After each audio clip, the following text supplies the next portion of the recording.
welcome to Stitch and Bear time. Oh, that's Little Bear. He's going nuts. He has the zoomies. Oh my gosh.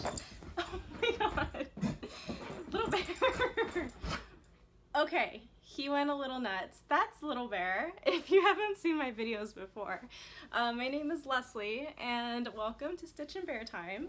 I haven't done a video in a while and I'm so sorry. Thank you for somebody who was checking up on me. I read your comment and that was so sweet. Yes, I'm doing fine. Little Bear's doing fine. Just been super busy with everything that's going on. So just haven't had time to do videos, but I'm going to get back into it.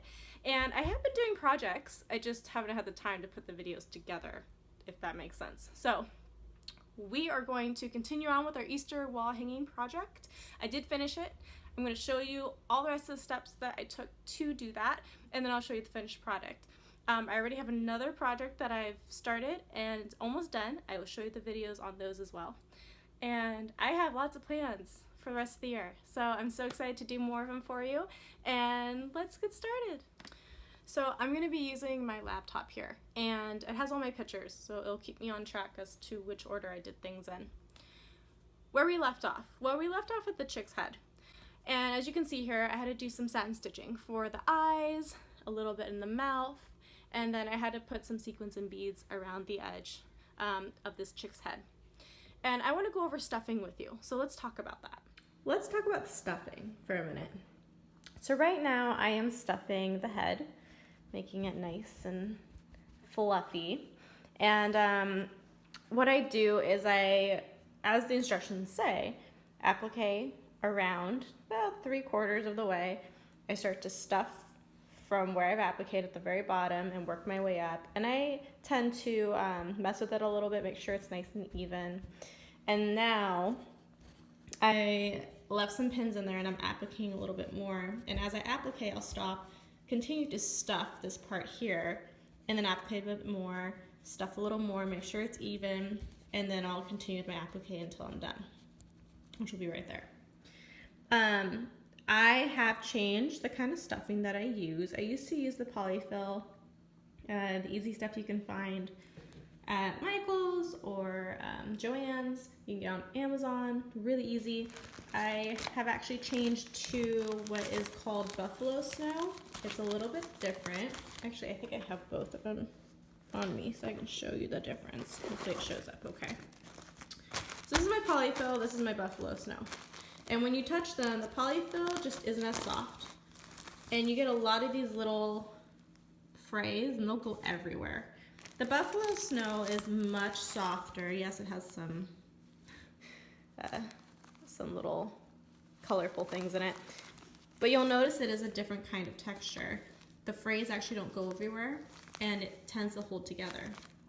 What I like about it is that when you put the Buffalo Snow into your felt wall hanging, stocking, whatever you're working on, it stays where you put it. This one, it doesn't really. You put it somewhere, it just kind of balloons out and you get the frays everywhere. But this one really will stay wherever you put it. And it gives you a really nice, even fluff. So that's what I've been using for this entire thing, to stuff the body, to stuff the little wing here. It just gives a really nice fluff. So I actually recommend the Buffalo Snow over the polyfill. However, I have made several projects with the polyfill and they turn out fine.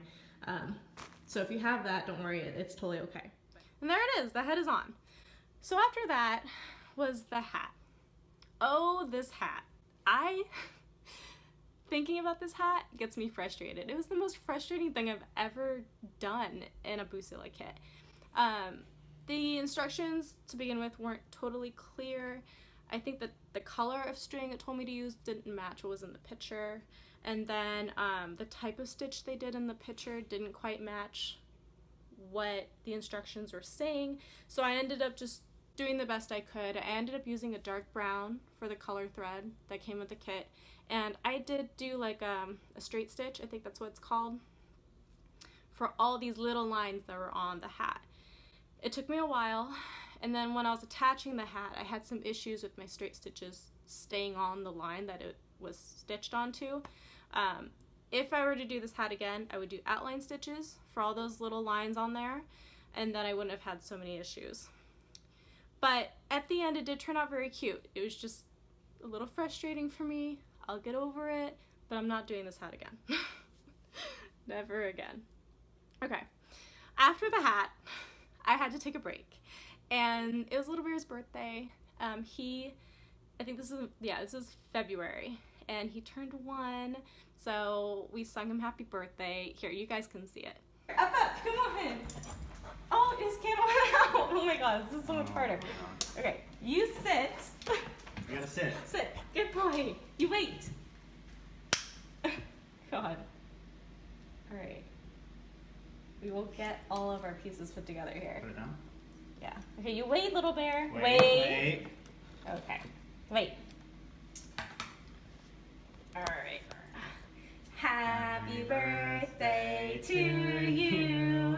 Happy birthday to you.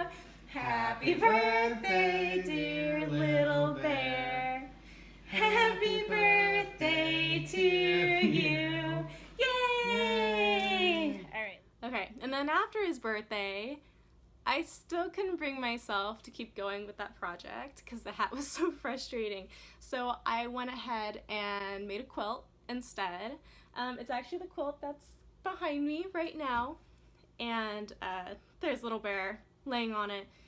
He thinks it's his, but we all share it. I guess it kind of is. Okay. So after that, I finally came back to the project. I finished off the hat, and the hat's really cute. When it's all done, as you can see, I did this little purple strip that's on it, and I had to add some flowers to it. So these flowers, I actually have never made them before, and I just wanted to show you guys kind of a step-by-step how I got them to look the way that I did. As you can see, I cut on the line, cleaned it up, made sure I cut all those little black lines like off of it. Like, don't leave the lines on. You want to make sure that you cut on the inside of all the little shapes it gives you. And then I twisted it up, as you can see here, turned it upside down. I secured it in the back with some stitches. That's kind of some messy stitches, but whatever worked to get it to hold its shape. And then after that, there you go, you have a finished flower. And I had to make multiple of them, but they're very cute. I think they add a special charm to this project, so I really like them. After that, you have to move on to basically finishing off the rest of the chick. So getting the basket done, doing the little bow, getting the wing on. With the wing, this part of it actually has cardboard in it. So use the cardboard that comes in the kit. You just cut out your little felt wing, place it on the cardboard, trace around it, and then cut it out. And you want to make the cardboard a little bit smaller than the wing so that it will fit. And it also wanted me to stuff this piece, so I did the back felt first, cardboard, then I put the stuffing on top, then I put the top felt piece on, and that's how I made that whole little section there. You can also see here that for the basket, the little handle on it seems rigid. That's because there's Chanel sticks in there to hold its shape, and it also allowed me to manipulate it to look the way that I wanted it to. I also got to use these Chanel sticks in the stems of our tulips. As you can see, I'm actually a really big fan of these now. I've never used them before in a project, but I love them. I would totally use them again. Yeah, I love those tulips. They're very, very cute.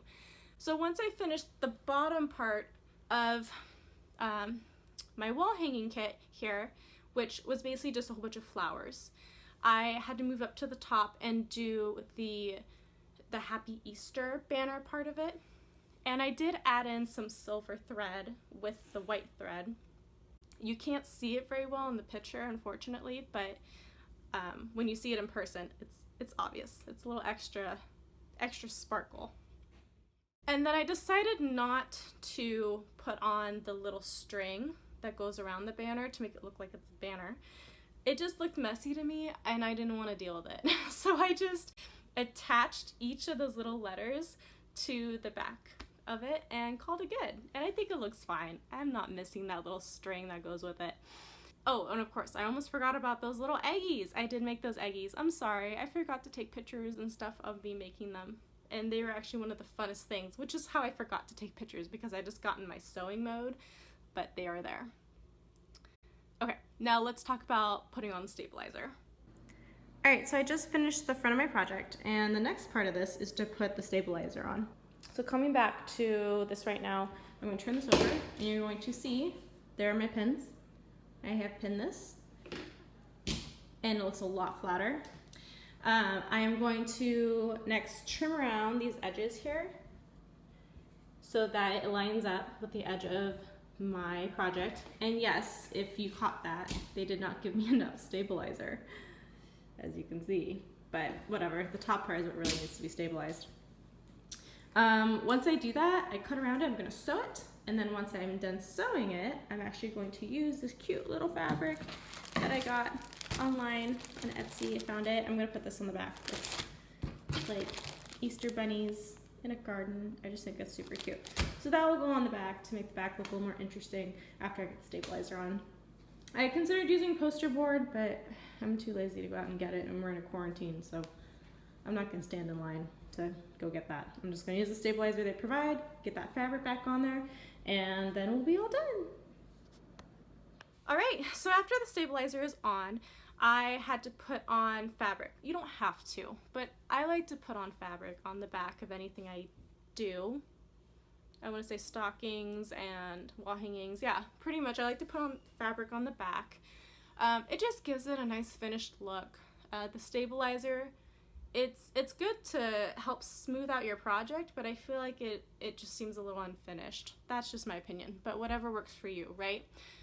So as you can see, I cut out the fabric the same size as my project, a little bit bigger, so I could turn the edges in to give it a nice finish on the edge. I sewed it on, put on my little tag. I like the wood tags from Mary Stockings. So adorable. Oh, and I got my fabric off of Etsy. So there you go. And there you go. There's the finished project. I have it right here with me too. Ta-da! It's so cute. I love it so much. I know it's funny. I put a tag on this with my name on it, but I'm keeping it. So I don't know why I did that when I know I made it. It's just my symbol, I guess. And there's little bear hanging out with it when he was calm and not trying to chew on it. So after I made this project, I actually made another quilt. I've been doing a lot of sewing. I just keep forgetting to make videos and all that, but yeah, I do another quilt. I gave that away. I didn't keep that one. And that's a little sneak peek of the thing I am working on right now. They are ornaments, and some of you probably already know what they are just based off of this picture, but that's what I'm going to be showing the next time we get together. So thank you so much for watching. I appreciate all of you who keep up with me and who are still around watching me, and I will see you guys all next time. Okay, bye!